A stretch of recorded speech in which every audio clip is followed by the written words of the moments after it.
2021 में पवनदीप राजन ने हमें 3 चीजें सिखाई। पहला, अच्छा गाना। दूसरा, गिटार बजाना। और तीसरा,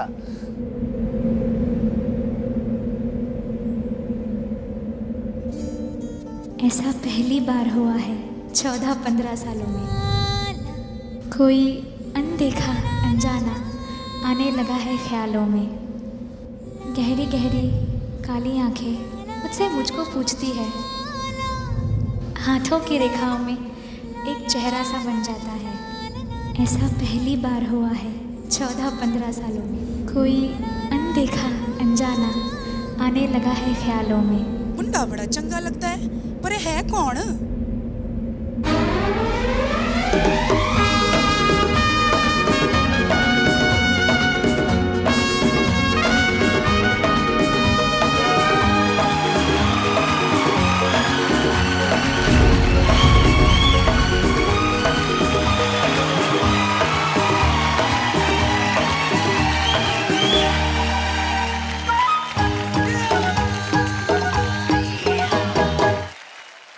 क्या नाम है आपका?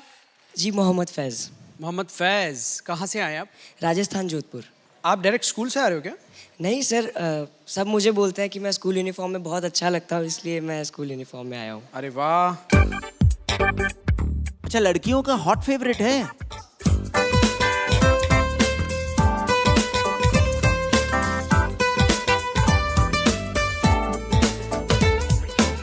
तो बेटा, कोई दोस्त है तुम्हारा? बहुत सारी सहेलियां हैं स्कूल में। सहेलियां? सहेलियां? जी। वाह। दीवाना है देखो बेकरार वो, संभालो संभालो ना प्यार हो। ये यूनिफॉर्म में उन्होंने सजेस्ट किया था क्योंकि वो बोलते हैं कि मैं काफ़ी इसमें अच्छा लगता हूँ।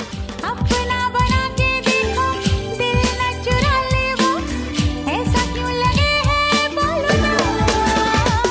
तुम्हारी एज क्या है? जी मैं 14 ईयर्स का हूँ मैम। 14 के हो और अभी से सहेलियां सखियां। ये सब पवनदीप से इंस्पायर्ड हैं, है कि नहीं? Yes, ma'am.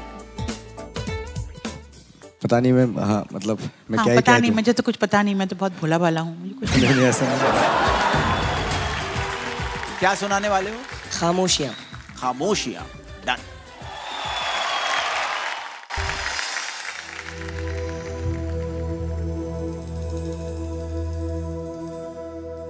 क्या उस गली में कभी तेरा जाना हुआ, जहां से जमाने को गुजरे जमाना हुआ। मेरा समय तो वहीं पे है ठहरा हुआ।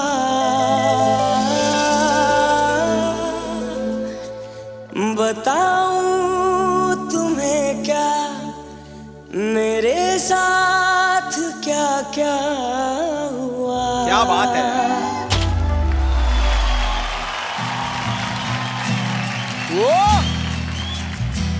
खामोशियाँ एक साज है, तुम सुनने तो आओ कभी, छू कर तुम्हें खिल जाएगी, घर उनको बुलाओ कभी। बेकरार है बात करने को, कहने दो इनको जरा। खामोशियाँ तेरी मेरी, खामोशियाँ खामोशियाँ लिपटी हुई, खामोशियाँ खामोशियाँ तेरी मेरी, खामोशियाँ खामोशियाँ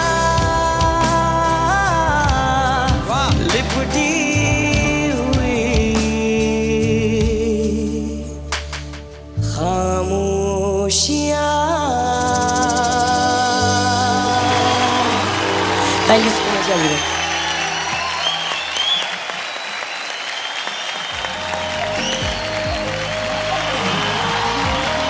What a lovely voice, Mohammed Faiz.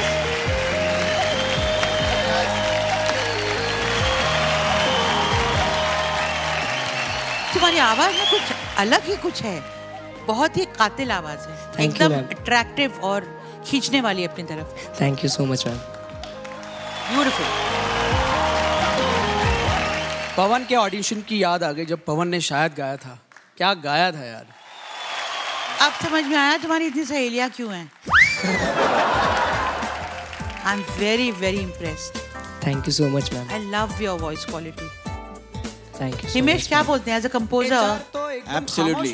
मुझे लग रहा है कि ऑडिशन राउंड में मैंने आज तक किसी को ब्रेक नहीं दिया।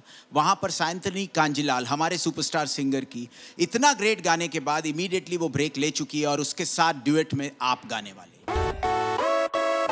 लेकिन ये किसी से मतलब नहीं रखता है, सिर्फ स्कूल जाता है और सीधा अपने घर आता है। यार मम्मी ने बोला था चक्कर ना चलियो, मैरिज अरेंज कर सिंपल बहुलियो। मेरा ड्रीम ये है कि मैं एक बहुत बड़ा सिंगर बनूं, नॉट ओनली प्लेबैक, मैं खुद भी मतलब उनमें लीड रोल प्ले करूं और खुद की मूवीज में भी आऊं। ये भी मेरा सपना है। जो मेरा फर्स्ट ऑडिशन था वो बहुत यादगार है क्योंकि उस दिन मैंने गिटार बजा के गाया था, सेम यूनिफॉर्म में गाया था। क्या बात है। सब लोगों को बहुत अच्छा लगा और सारे कैप्टन्स भी आ गए थे स्टेज पर और हिमेश सर ने मुझे एक ब्रेक दिया है। अब उस चीज़ की वजह से ना मुझ पर प्रेशर और बढ़ गया है क्योंकि लोगों को मुझसे उम्मीद है, होप्स बहुत बढ़ गई हैं, तो मुझे उस पर खरा उतरना है।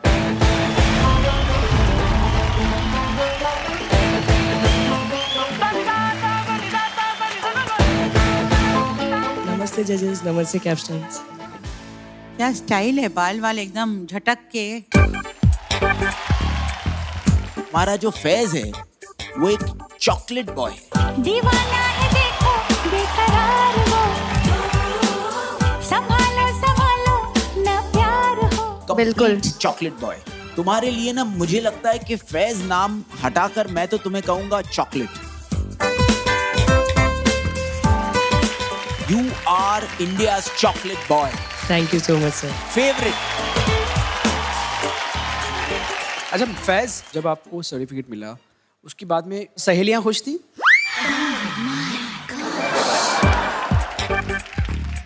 जी सर, बहुत खुश थे वो भी। स्कूल में भी सब मेरे फ्रेंड्स जो भी है सब खुश थे।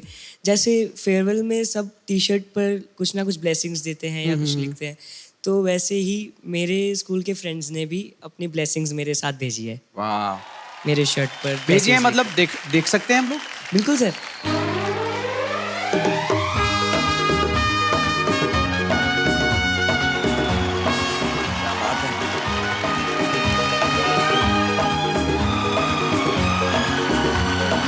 वाओ वाओ, पीछे भी है। दोस्तों के इन विशेष ने मुझे बहुत हिम्मत दे दी और मुझे आज इन विशेष की ज़रूरत इसलिए थी क्योंकि अरुणिता दीदी ने मुझे एक टास्क दिया है। वो काफ़ी चैलेंजिंग है मेरे लिए क्योंकि पवनदीप भैया का जो ऑडिशन में उन्होंने गाना गाया था शायद, वो मुझे रिक्रिएट करना है। कुछ अलग तरीके से ट्राई करेंगे और धमाल वाला कभी ना कह सकूं मैं तुमको।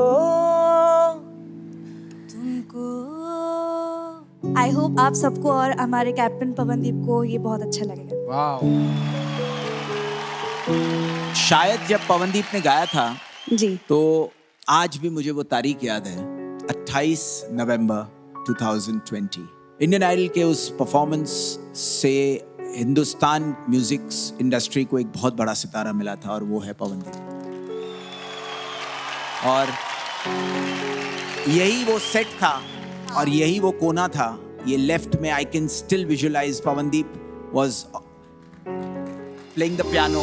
जो तुम ना हो रहेंगे हम नहीं। मुझे लगता है इतिहास दोबारा रिपीट होगा। तुमसे ज्यादा तुमसे कम नहीं। अच्छा, तुम पियानो बजाते हो? जी मैम, मैं भी पवन भैया की जैसे कोशिश करता हूँ कि मैं सब बजा पाऊँ। वाओ। लेकिन बजा के गाओगे? बिल्कुल। Okay, good, come on.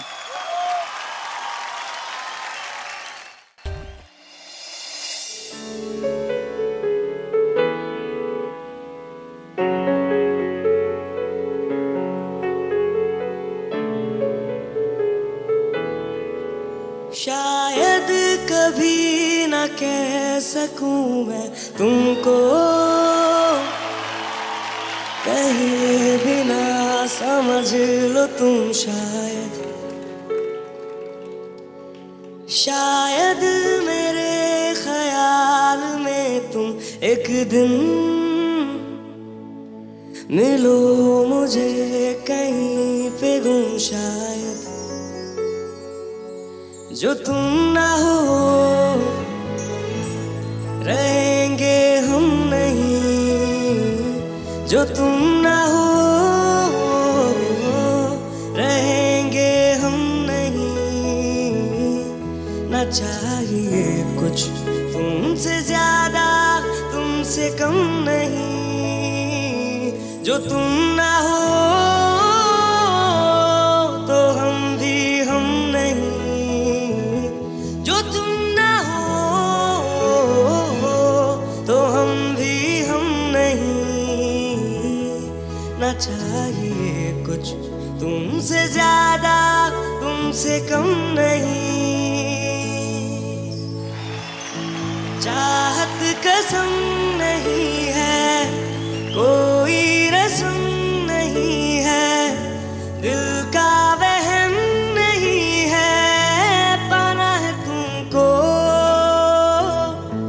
ख्वाबों में गाँव जिसका, रास्ता नाम जिसका, चाहत है नाम जिसका, पाना है तुमको,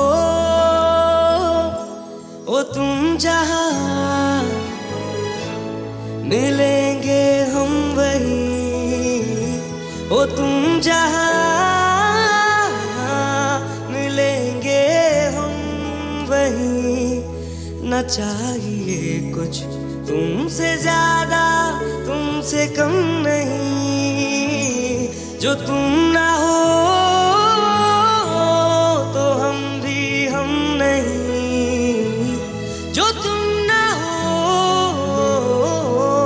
तो हम भी हम नहीं, ना चाहिए कुछ तुमसे ज्यादा तुमसे कम नहीं।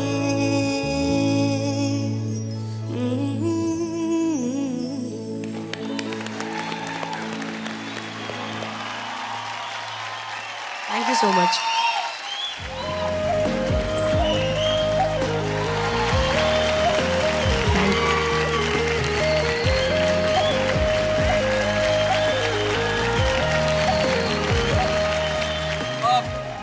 So much. Historic. Thank you. Fantabulous. ये गोल्ड मेडल तुम्हें इतनी डिफिकल्ट चैलेंज की वजह से दिया जा रहा है। सबसे डिफिकल्ट राउंड में तुमने वो करके दिखाया है जो नामुमकिन था, बिकॉज पवनदीप ने बड़ों का इंडियन आइडल में ये गाना गाकर लाइव परफॉर्मेंस जब दिया था तो हमारे रोंगटे खड़े हो गए थे। तुमने बच्चों के सीजन में आकर इतनी सी कम उम्र में ये लेवल का परफॉर्मेंस दिया। चाहत कसम नहीं है कोई रस्म नहीं है, दिल का वहम नहीं है, पाना है तुमको। For more updates, subscribe to our channel, click the show links and enjoy watching the videos.